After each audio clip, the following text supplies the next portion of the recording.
Hello and welcome back to Cupid, a visual novel. And no, I'm not going to keep calling it that, I'm just going to trim it down to Cupid for future videos. This is what I do, the first two parts. Well, if a title's stupidly long or has an unnecessary subtitle, I'll give you the whole thing for the first two parts, and after that I'll shorten it. Catherine trudged up the wooden podium and walked towards the middle of the stage. The crowd's chatter died down. She curtsied in front of her audience, waved to her father, and stole a glance at Guilmer. The man gave her a tiny nod. She sat down in front of the piano, admiring the cream and ebony keys underneath her fingers. Her own piano was broken and beaten. Father had sold his horse for it. The A3 key never played, and the strings would creak when it was cold. But it had never failed her, and she knew the keys were like they were her own fingers. She whispered to the new piano softly, as if coaxing a beautiful, untamed animal. "Let's be friends, okay?" She saw Rosa at the far end of the podium, watching her diligently. There was a renewed vigour in her blood. She could hear the keys calling out to her. A song that would make him smile. She placed her fingers upon the keys, and she began to play.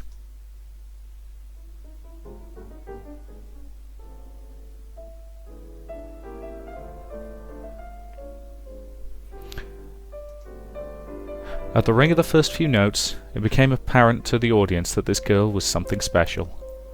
Here was a little girl, barely tall enough to reach the pedals of the piano, playing as if she owned it. There were times she'd miss a note or two, but that didn't matter. She played the song to make someone smile, and it touched everyone present. Her musical skill was far beyond her years. Her fingers caressed the keys as if she was making a flower crown, weaving the petals. She knew the correct way to tie the leaves so they wouldn't tear, like all smart little girls did. And as the piano sang in her hands, Catherine seemed to disappear right in front of the audience's eyes. She was just a vision after all, someone leading them down a dream of a garden, the springtime, the shade of a tree on a windy day.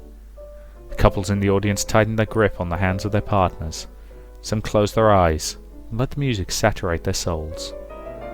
Sweet memories of youth. A first love, the yawn of a newborn.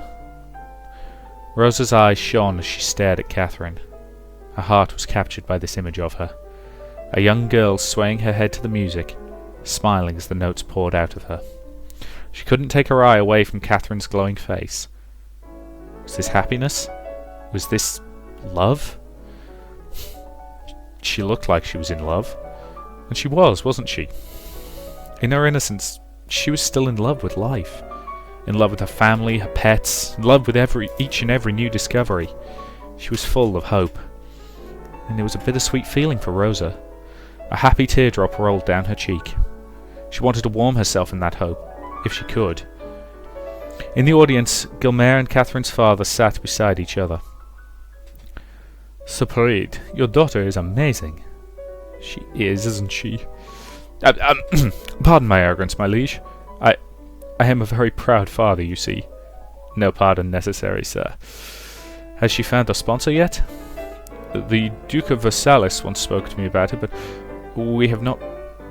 Is that actually how you spell Versailles? I have no idea. Whatever. Once spoke to me about it, but we have not made any arrangements. "Then I must steal her away as soon as possible." "Sire?" "I'd like to be Catherine's primary sponsor, if that is all right with you." "Why, sire..." "And to further cement my status, that piano she is playing right now? It is hers. I have bought it for her." Francois's eyes widened in astonishment. "That is..." Francois gulped. "That is beyond generous, sire." Guilmer smiled. "Well, I must make it hard for you to refuse me, you see. I took the opportunity of asking you outright. You see, the Duke might offer an extravagant piano, plated in gold. In that case, I have no choice but to humbly concede." "What?" "I am kidding. The Duke of Versailles is the worst miser you will ever meet." The men chuckled. "Of course, I shall be paying for her musical tutoring as required, along with an ample stipend to accommodate your family." You don't have to look so surprised, Monsieur Perdue. Your daughter is a star. There is an effervescence about her that enraptures the soul. There is no doubt in my mind she will succeed." "Thank you deeply, my liege." "Oh, please, call me by name, monsieur. Let me remind you, this generosity isn't without charge. Her tutoring will be done at my house. I want to monitor her progress. Apart from that, I'd very much like Catherine to visit me and play from time to time. Music is one of my true passions. Her presence would benefit my mood tenfold. Of course, sire. That's a small price to pay for your offers. On the contrary, monsieur. You don't have to decide now. Kindly think about it. Thank you, my lord. Sir Guilliman. After the performance, Catherine and Rosa went to the Marquis's garden to play. Francois and Guilmer lingered on their table, sorting out the details of Catherine's further education. Emile Pedret walked around the crowd searching for a familiar face. Emily? Yeah, I think it's got to be Emily, given that it's female. Anyway, she had arrived halfway through Catherine's performance, just in time to gush at her little sister's applause. Unfortunately, she couldn't find her father in the crowd. When she finally caught sight of the back of his head, she approached him hastily. "Father, there you are! I've been looking all over for you!" Emily stopped as she saw the man her father was talking to. But it was none other than the Marquis himself. She fixed her hair consciously and curtsied. "Oh, my lord! Pardon the intrusion, I didn't realise!" Guilmer stared at her kindly. "You're free to intrude any time, my lady." Emily smiled back, just as the rumours said. The Marquis was easy on the eyes. "And to whom do I owe the pleasure of your acquaintance?" "This is my eldest daughter, Emily.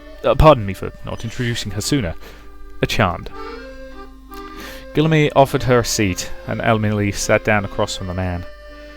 "Well, it seems talent and good looks run in the family." Francois rubbed his neck. "Yes, my daughters are my pride and joy. Thankfully they both took after their mother." "Surely not, Monsieur Pedret. Their eyes are yours. Earnest, loving eyes." Emile snorted at such sappy words. Her father was clearly basking in the compliments. This really was the famous Guilmer the rumours talked about, and he wasn't exactly much of a charmer, was he? She didn't know what the fuss was about. The ladies in the house she worked for could not seem to stop talking about this man. Admittedly, there was something morbidly curious about the way he looked at people. Like he was always distracted, could only say words that were expected of him. "I am pleased to have finally met you, sire. I have heard a lot about you on my travels. All good things, I hope. Depends on the tabloid, and the day of the week." Emile thought to herself and chuckled. "You are a governess, I was told. Where do you work?" "With the Dmitri household, sire." "Ah, yes. I heard you were marrying into the family soon." "Oh, father, I told you not to tell anyone yet." "I didn't, but you know how people talk. Word travels fast." "Pardon the comment, then, my lady. Please. Your betrothed is a lucky man, I am sure." The conversation endured through the afternoon. Small talk, musical composers, their little town, Catherine's musical background, Francois' students, Emily's work. Emily played with a napkin, offering droll opinions on the particularly droll topics, and all throughout the exchange, Emily observed the infamous Marquis de Gaulle. This was him? The audacious, shameless flirt of the royal court and tabloids? According to rumours, he was able to bed both with the widowed Countess of Devonshire and her daughter. At the same time! Even if he had a tumultuous relationship with the Prince of Garnet, he didn't limit himself to royalty, or so the tabloids said. His latest fling was an English poet, who they say almost killed him when he was caught with another man. Oh, woman. At this point, who knew what was real and what was a blanket lie made up by the newspapers? She had looked forward to meeting him, and here he was, finally, talking about sampling the new bakery's creme brulee. She couldn't say she was disappointed exactly, but the Marquis was a depressingly normal man. Maybe even boring, Emily ventured. She watched as his gaze flickered across her hair and her nose before lazily trailing away. How infuriating. She wondered if he would suddenly say something coy, or insist to dance with her, or just do something outrageous. Honestly, she could shoot him down. This man whom everyone else was interested in. That would be a small victory for reasonable women everywhere. But the Marquis was nothing but polite. He didn't ogle, he didn't touch unnecessary. No audacious gestures, suggestive winks of the eye. He would not even look at her for more than 2 seconds. Maybe she wasn't pretty enough to flirt with. Emily bit her lip. She shouldn't be thinking that, but there were also times when he would look quietly into her eyes when the conversation lulled. When the words spoken were without meaning, their eyes would converse further. To Emily, he'd started to look lonely underneath the facade of caprice. He seemed tired of all the gallivanting, the rumours, the numerous flings. We are all a little lonely, aren't we? Perhaps even he? He invited the family over to his chateau and commented on how empty the buildings felt sometimes. Music was his guilty pleasure. It got him through the cold nights, he said with a sad grin. How he wouldn't mind a warm soul to touch. And before she could stop herself, Emily had begun to imagine his lips upon her neck, on one of those cold nights.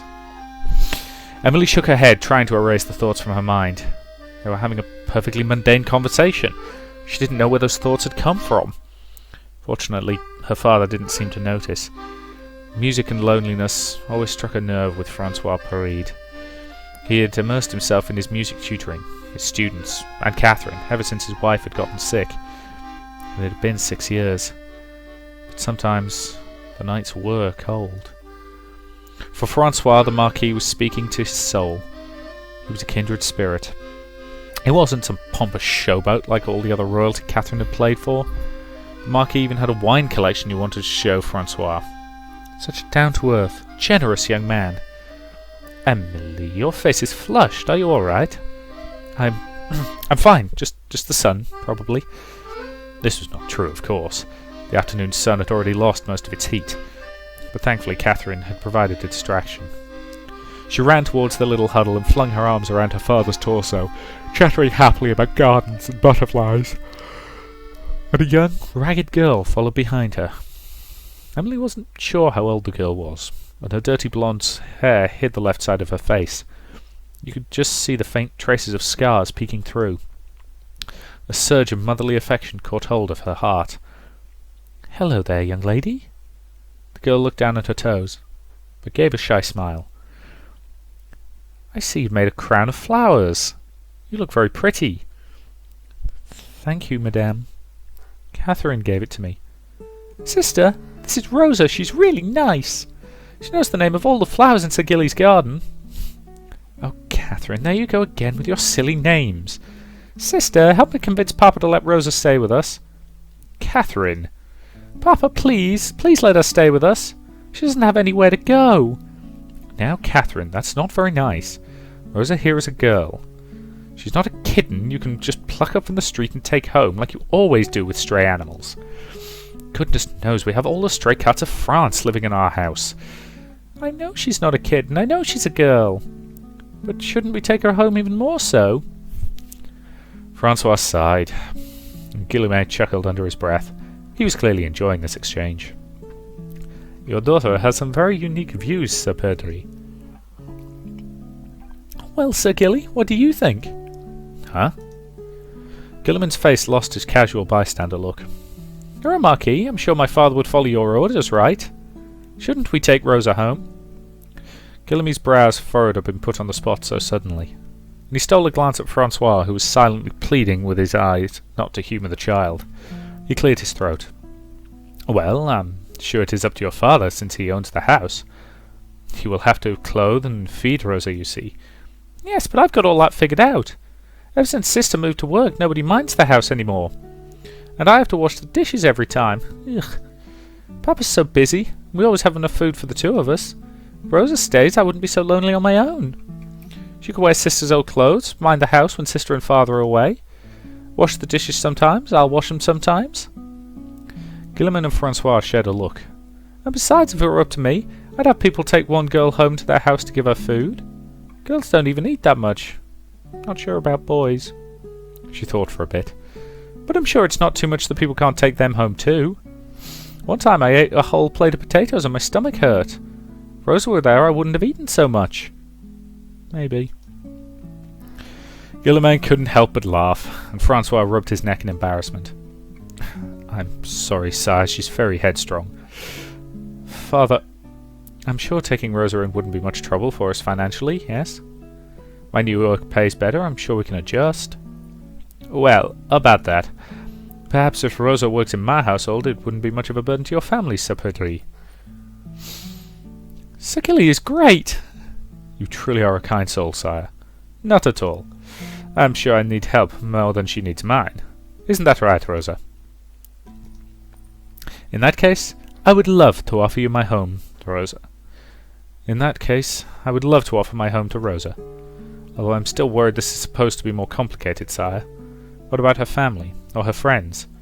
Are we violating any laws, perhaps? I'm not even sure. As long as it is consensual, sire, the details can be smoothed out later. The girl was quiet the whole time, looking at her toes or at Catherine. Rosa, do you have any family? Relatives, friends you can stay with? No, sire. My mother died a long time ago. But she guides me always. Don't be compelled to mind me. No, don't go back to the streets, Rosa. It's September, it's going to be really cold soon. Why did I decide to do a visual novel when I seem to have picked up another blooming cold? Put it this way, it wouldn't be bad if it was a blocked nose, it's a dodgy throat.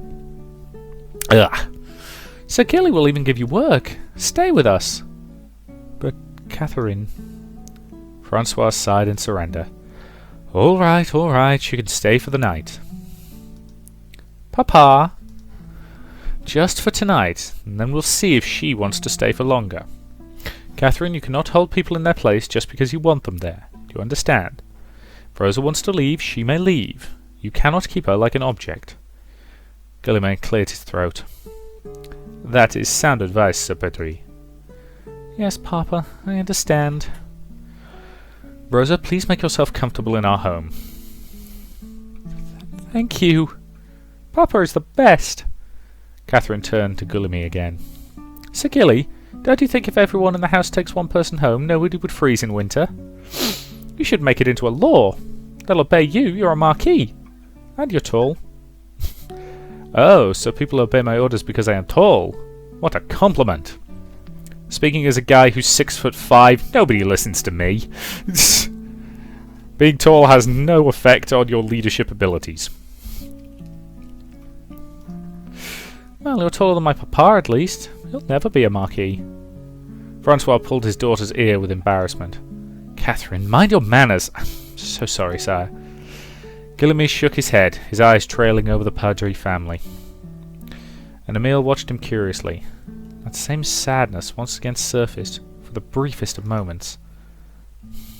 You have a lovely family, sire. I am quite jealous. You make me want to settle down myself someday.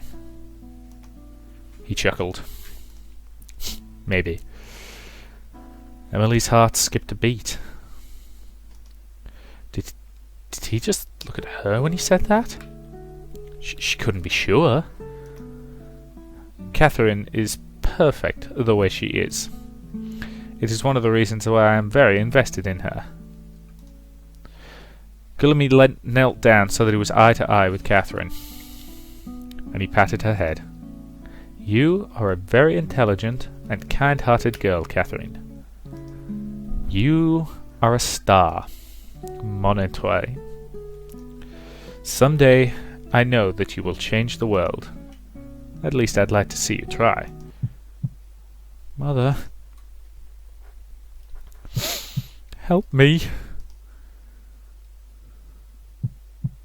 My chest.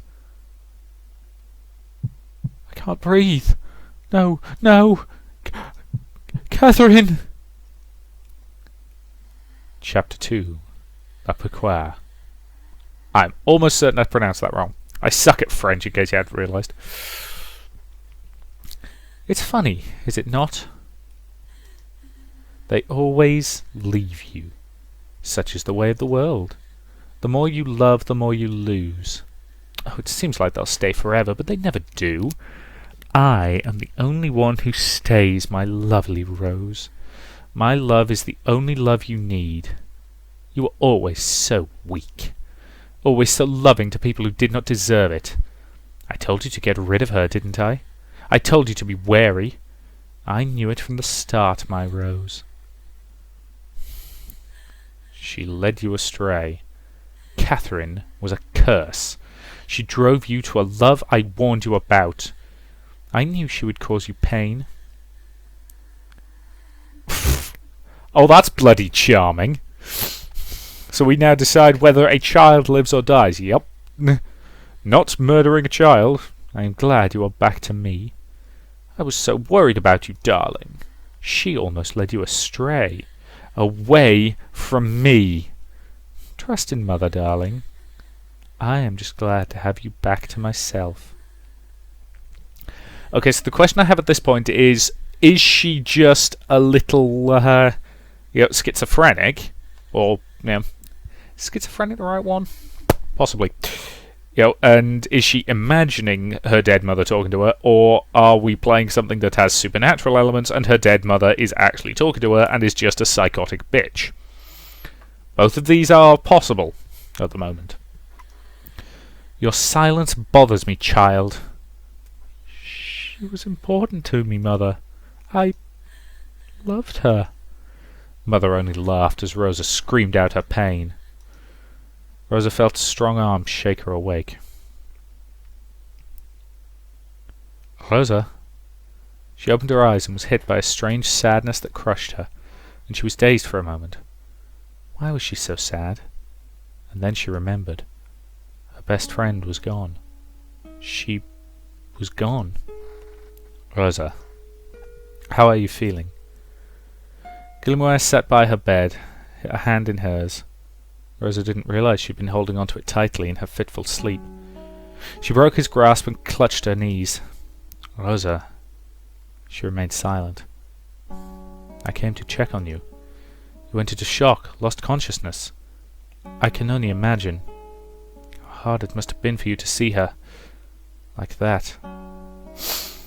His words echoed in her brain, yet she did not register much of their meaning. Rosa still refused to speak as Guillemot fidgeted with his glove.